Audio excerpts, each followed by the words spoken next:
कसं आहे ना की चाकरी केलेली आहे सिल्वर ओकची आणि भाकरी खाल्ली आहे उद्धव ठाकरे मातोश्रीची आणि आता दोन्ही गोष्टी संपलेल्या आहेत. कारण ते ज्यांच्या बरोबर आहेत त्या सर्व पक्षांना म्हणजे उबाठा असेल, मनसे असेल, शरदचंद्र पवार गट असेल, सगळ्यांना खड्ड्यात टाकून झालेला आहे. पॉलिटिक्सला कुठेतरी आता पुन्हा एकदा वेग आलेला आहे आणि सर्वात महत्त्वाचं म्हणजे आपण या ठिकाणी नगरसेवक ठेवलेले आहेत ताजमध्ये, त्यावरून अनेक चर्चांना वाव आले. एक तर दोन पर्याय आहेत, एक तर नगरसेवक फुटू नये म्हणून आणि दुसरीकडे भाजपसोबत बार्गेनिंग पॉवर वाढावी यासाठी नगरसेवकांना या ठिकाणी ठेवलंय का असा प्रश्न उपस्थित होतोय. एक लक्षात घ्या की आम्ही महायुती म्हणूनच इलेक्शनला सामोरं गेलेलो आहोत आणि महायुती म्हणून जिंकलेलो आहोत.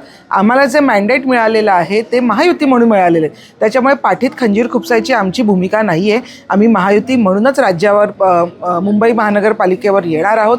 आणि तुम्ही हॉटेल पॉलिटिक्सबद्दल बोलायचं तर हे आमचे जे नगरसेवक आहेत हे जवळजवळ 29 नगरसेवकांपैकी जवळजवळ 20 नगरसेवक हे पहिल्यांदा निवडून आलेले आहेत. त्याच्यामुळे त्यांना महानगरपालिकेचं कामकाज कसं चालतं याबद्दल काही माहिती नाही. तर त्या संदर्भात 2 दिवसाचं आम्ही इथे शिबिर ठेवलेलं आहे, जेणेकरून महानगरपालिकेमध्ये काम कसं चालतं आहे, कामकाज कसं होत आहे, त्याचे कायदे कानून काय आहेत, कशा पद्धतीने आपण सामोरं जायचं आहे याच्यासाठी आम्ही आज इथे नगरसेवकांना बोलवलेलं आहे. त्याच्यामुळे ह्याच्याबद्दल जे काही हॉटेल पॉलिटिक्स वगैरे आम्हाला हे करायची गरज नाही आहे. कारण आमचे जे निवडून आलेले हे वाघ आणि वाघीण आहेत आणि हे तुम्हाला हरवून, उबाटाला हरवून आज इथे आलेले आहेत. त्याच्यामुळे ज्या काही पुढ्या सोडत आहेत ते मला असं वाटतं की त्यांचेच नगरसेवक हे कुठे इकडे तिकडे जाऊ नये म्हणून तर हे करत नाही आहेत की नाही असा संशय आम्हाला होतो. चर्चा अशी आहे की कहीं पे निकाह कहीं पे निशाणा असा बोलला जातोय. तर तुम्ही इथे आणून तुमची बार्गेनिंग पॉवर यासाठी वाढवताय, तुमचं लक्ष ठाणे आणि KDMC मध्ये तुम्हाला जास्त हे मिळावं, तुम्हाला स्पेस जास्त मिळावं, त्यासाठी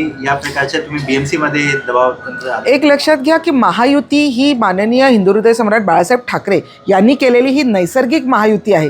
त्याच्यामुळे असल्या बार्गेनिंग पॉवर्स वगैरे वाढवण्यासाठी आम्ही या गोष्टी करत नाही आहोत. परत एकदा सांगते की आमचे महानगरपालिकेचे नगरसेवकांनी कामकाज कसं करावं यासाठी इथे 2 दिवसाचं शिबिर ठेवण्यात आलेलं आहे आणि त्याच्यासाठी नगरसेवक आज इथे आलेले आहेत. आता मग जी चर्चा सुरू आहे की महापौर हा पद हे समसमान मिळावं, बाळासाहेब ठाकरेंची जन्मशताब्दी आहे आणि त्यानिमित्ताने भगवा हा महानगरपालिकेवर बाळासाहेबांचं स्वप्न होतं हे पूर्ण करण्यासाठी मागितलं जात आहे. या सगळ्या चर्चांना नेमकं पूर्णविराम काय असणार आहे? नक्की बघा, अजूनही महानगरपालिकेमध्ये महापौराचं म्हणजे कुठला महापौर व्हावा याच्यासाठी अजून कुठलंही आरक्षण निघालेलं नाही आहे. अजून आरक्षण निघायचं आहे, त्याच्या आधीच ह्या सगळ्या चर्चा होत आहेत, याला काहीही अर्थ नाही आहे. याच्या संदर्भातला निर्णय माननीय एकनाथ शिंदेसाहेब आमचे मुख्य नेते आणि उपमुख्यमंत्री आणि त्याचप्रमाणे भाजपचे जे काही मुख्य नेते ते मिळून घेतील. दुसरीकडे संजय राऊत थोड्याच वेळात जेवणासाठी ताजलँडला येत असल्याचं त्यांनी स्वतः सांगितलेलं आहे माध्यमांना. याकडे कसं पाहता? कसं आहे ना की चाकरी केलेली आहे सिल्वर ओकची आणि भाकरी खाल्ली आहे उद्धव ठाकरे मातोश्रीची आणि आता दोन्ही गोष्टी संपलेल्या आहेत. कारण ते ज्यांच्या बरोबर आहेत त्या सर्व पक्षांना म्हणजे उबाठा असेल, मनसे असेल, शरदचंद्र पवार गट असेल, सगळ्यांना खड्ड्यात टाकून झालेलं आहे. आणि आता मला असं कळलं आहे की त्यांचं खासदारकीची वेळही संपत आलेली आहे. जे खासदारकी त्यांना माननीय शिंदे साहेबांच्या कृपेमुळे मिळाली होती ती सुद्धा संपत आलेली आहे. त्यामुळे कुठेतरी मला परत खासदार करा म्हणून आमच्याच नगरसेवकांना, कारण शिंदेसाहेबांसमोर तोंड दाखवायची त्यांच्याकडे आता हिंमत राहिलेली नाही आहे, म्हणून आमच्याच नगरसेवकांना मस्का मारायला आले असतील कदाचित, किंवा मला शिंदेसाहेबांकडे घेऊन चला जेणेकरून मला परत काहीतरी माझं भविष्य थोडंसं सिक्युअर होईल म्हणून कदाचित ते येत असतील असं आम्हाला वाटतं.